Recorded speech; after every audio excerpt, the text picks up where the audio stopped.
اگر شریعت کے اندر اجازت ہوتی تو میں اپنی قبر میں امیر خسرو کو دفن کرنے کی اجازت دیتا یا دفن کرتا. یہ ہے محبت. حضرت نظام الدین اولیاء رحمۃ اللہ علیہ جب کوئی سنگین مسئلہ ہوتا تو سفارش کے لیے آتے حضرت امیر خسرو, تو حضرت نظام الدین اولیاء فرماتے کیا بات ہے ترک, کیا بات ہے ترک. ترک کہا کرتے تھے, ترک, کیونکہ ان کے باپ ترکی نسل تھے اور ماں ہندی نسل تھی. یہ تھا حضرت نظام الدین اولیاء.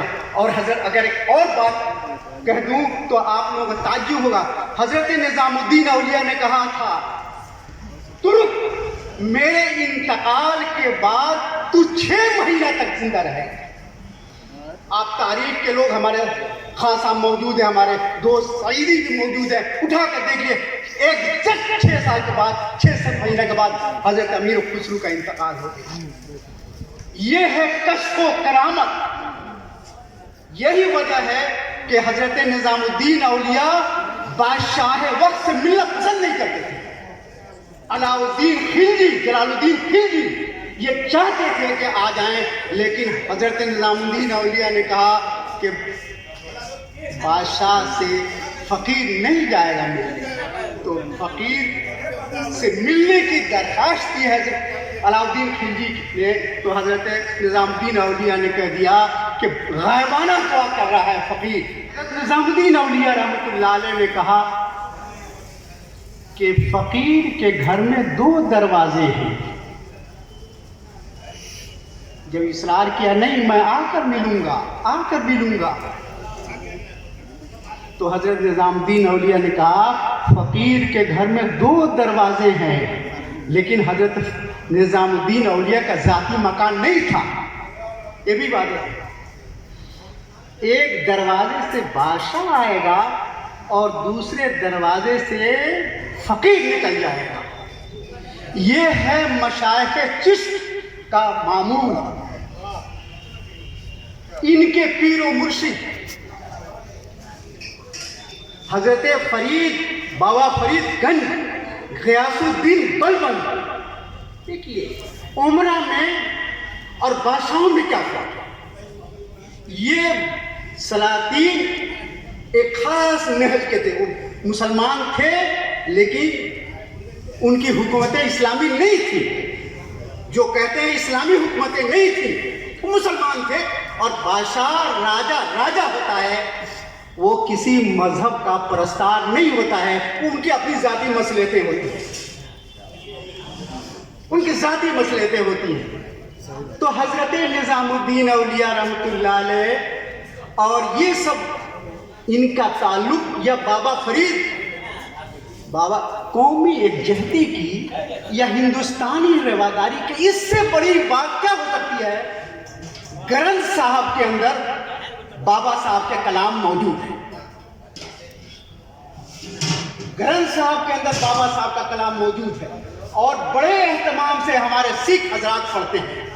یہ ہے ہندوستان, یہ ہے ہندوستان. تو بلبن نے درخواست کی ہے بابا فرید سے, تو کہا ٹھیک ہے, عوام بھی آ رہے ہیں, پبلک بھی آ رہی ہے, تم بھی آ جاؤ.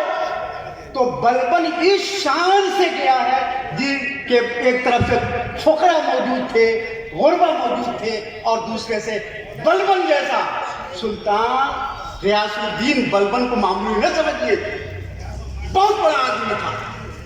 اور اس کے حکم کے خلاف ورزی کرنا صفایا کر لینا ہے. لیکن جب چلنے لگا, دیکھیے استغنا دیکھیے, استغنا دیکھیے, جب چلنے لگا تو کہلوایا کہ میری خواہش ہے کہ اتنی قطع اراضی آپ کے نام میں وقف کر دوں, دے دو. بابا فرید نے کہا یہ نہیں ہو سکتا ہے, مشائخ کے چشت کے اندر اسی گنجائش ہی نہیں ہے. بلبن واپس ہو. خیر, امیر خسرو کے بارے میں یہ مشہور ہے, یہ ولی ہے یا ولی نہیں ہے. سعیدی صاحب ذرا توجہ فرمائیے گا, اس لیے کہ دلی خواجہ حسن ثانی سے میری بڑی بحث ہوتی تھی. وہ ہم بہار کے لوگوں کو یا یو پی لوگوں کو دلی والے نہیں مانتے تھے. تو میں ان سے کہتا تھا خواجہ صاحب، خواجہ حسن نظامی ثانی بہت مشہور آدمی ہیں، خواجہ حسن صاحب کے صاحبزادے میرا تعلق تھا ان سے. تو میں کہتا تھا نہ دلی والے نظام الدین اولیاء ہیں، نہ امیر خسرو ہیں، نہ مرزا غالب ہیں. کوئی دلی والا نہیں ہے. دلی کے تو باہر سے لوگ آباد کیے ہیں، لیکن میں کہتا ہوں دلی ایک شہر کا نام نہیں ہے. بقول شاہ عبدالعزیز محدث دہلوی 22 خواجاؤں کی چوکھٹ ہے. صاحب 22 خواجہ ہر دور میں صاحب ارشاد رہے ہیں. آپ شیخ عبدالحق محدث دہلوی کی تلفظات پڑھ سکتے ہیں. میں ایک چیز کہنا چاہتا ہوں، ہندوستان کو اگر سمجھنا ہے تو انگریزوں کی لکھی گئی تاریخ سے توبہ کر لیجیے. اگر آپ ہندوستان کو سمجھنا چاہتے ہیں، ہندو مذہب کو سمجھنا چاہتے ہیں، ہندی روایت کو سمجھنا چاہتے ہیں، ہندی کلچر کو، ہندی اسلامک کلچر کو سمجھنا چاہتے ہیں، تو آپ ان اولیاء کرام کے ملفوظات کو پڑھنا پڑے گا یا اس دور میں لکھی گئی تاریخ کو پڑھنا پڑے گا. دیکھیں ضیاء الدین برنی سے میرا بہت اختلاف ہے، حالانکہ نظام الدین اولیاء کا مرید ہے اور مرید بھی اس سطح کے مولانا. ضیاء الدین برنی 3 بادشاہوں کے دور فیروز شاہ تغلق کی طرف تاریخ فیروز شاہی کو منسوخ کر دیا، لیکن فیروز شاہ تغلق نیک ہونے کے باوجود عزت نہیں دی اور ضیاء الدین مولا ہو گیا نا.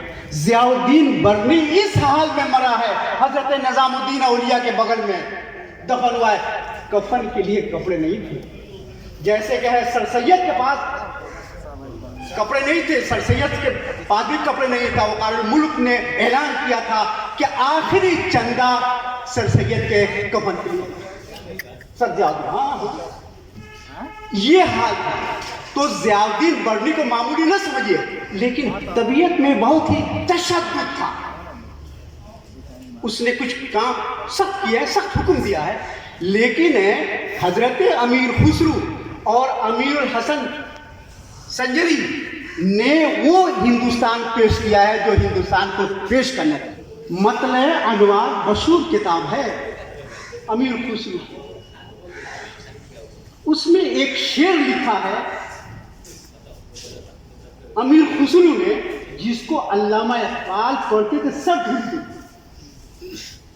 اور اسی میں سمجھیے کہ ہندوستان کی جو تصویر ہے وسیع. ایک چیز بیان کرتا رہوں کہ جو لوگ اب یہ کہتے ہیں اب مہان بھارت ہو گیا ہے، وہ اپنی غلط فہمی سے جلد سے جلد چھٹکارا پائے. بہت اچھا ہے، ہمیشہ ہندوستان مہان رہا ہے. ایک مثال دیتا ہوں، جہانگیر کے دور میں برطانیہ کے ایلچی آیا ہے ملنے کے لیے. جہانگیر بادشاہ 6 مہینہ تک عالم جہانگیر نے اس ایلچی کے لیے ملنے کا وقت نہیں دیا. 6 مہینہ تک چاہتا ہے. کون ہے برطانیہ؟ کون ہے برطانیہ؟ وہ ہندوستان اتنا، اور ہندوستان کی سالمیت اشوک اور عالمگیر نے کابل تک پہنچا دیا تھا.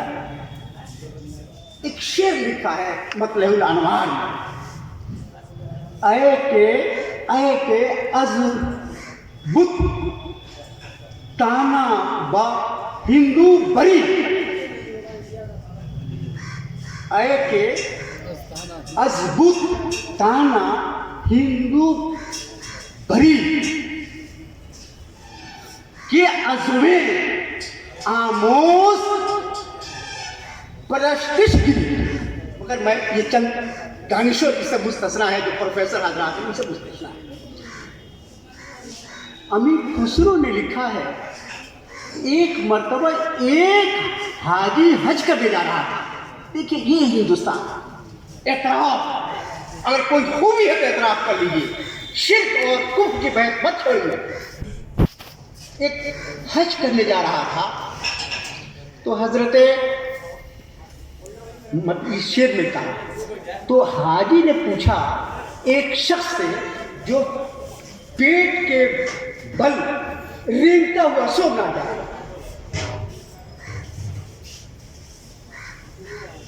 حاجی نے پوچھا کیا کر رہے ہو تم بھائی؟ تو کہا میں نے اپنی جان تو بت کے حوالے کر چکا ہوں، اسی لیے یہاں سے رینگتے ہوئے ہر سال سومناتھ جاتا ہے. تو اس حاجی نے کہا کہ تمہارے پیر تو ہیں، پیر سے چل جاتے جل چلے جاتے ہیں وہاں پوج لیتے. تو کہا نہیں، میرا آستھا اسی میں ہے کہ میں پیٹ کے بل ڈھیلتا ہوا جاؤں، مجاہدہ کروں. حضرت امیر خسرو کہتے ہیں اے وہ شخص از بوت کی وجہ سے، بوت کی وجہ سے تانا اردو والا تانا، اردو والے بیٹھے نصیر صاحب بیٹھے، تانا ہندو بری، جو بدھ کی وجہ سے جو ہندو کے اوپر جو تانا کر رہے ہو. حالانکہ کافر کے معنی کسان کا ہے. کافر بھی یعنی وہ کسان بھی دانے کو زمین میں چھپا دیتا ہے، اور یہ صاحب بھی ایک سچائی کو چھپا دیتے ہیں، اس لیے کہا ہے بہت اسی معنی ہے. پھر کہتے ہیں عزوے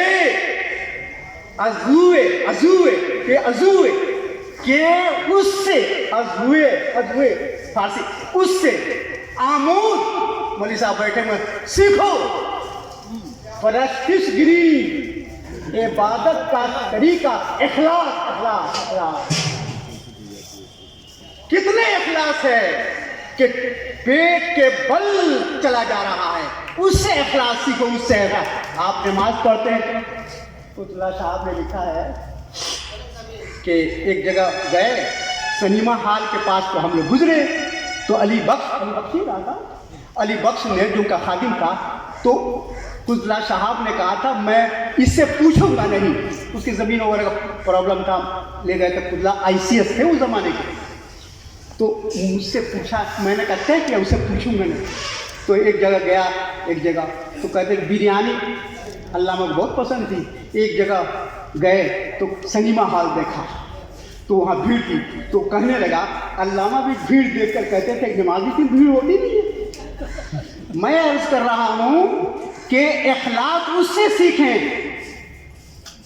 مجاہدہ اس سے سیکھیں جو اچھائی ہے. اچھائی حضرت نظام الدین اولیاء رحمۃ اللہ علیہ کے مجلس میں غیر مسلم بھی آتے تھے، ان کو مرید یعنی ان کو مسلمان نہیں کرتے تھے، مرید کر دیا.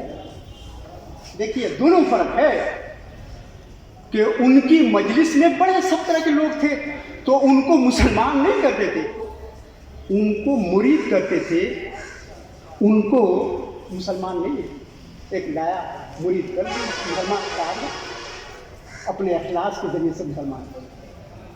حضرت نظام الدین اولیاء کے پاس ایک شخص لے کر آیا، کہا کہ اس کو میرا بھائی ہے، اس کو کر دیجیے.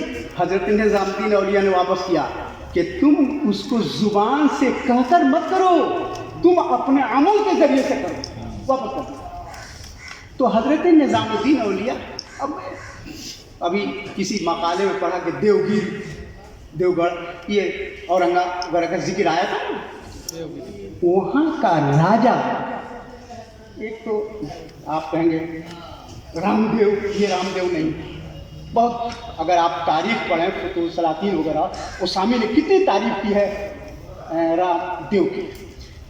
رام دیو حضرت نظام الدین اولیاء کی مجلس میں رہا کرتے ہیں، اور حضرت امیر خسرو سے بڑی دوستی ہو گئی. ادھر حضرت نظام الدین اولیاء کے ملفوظات سنتے تھے، اس کے بعد سے خسرو سے دل بنایا کرتے تھے. ایک اسی کا ہردیو اور سنبھل دیو اور شیتل دیو، ایک اور بھائی تھا. یہ 4 بھائی تھے بادشاہ جو لٹ گئے تھے. لیکن اسلام اور یہ رواداری کیا ہے، ہندوستان کسے کرے؟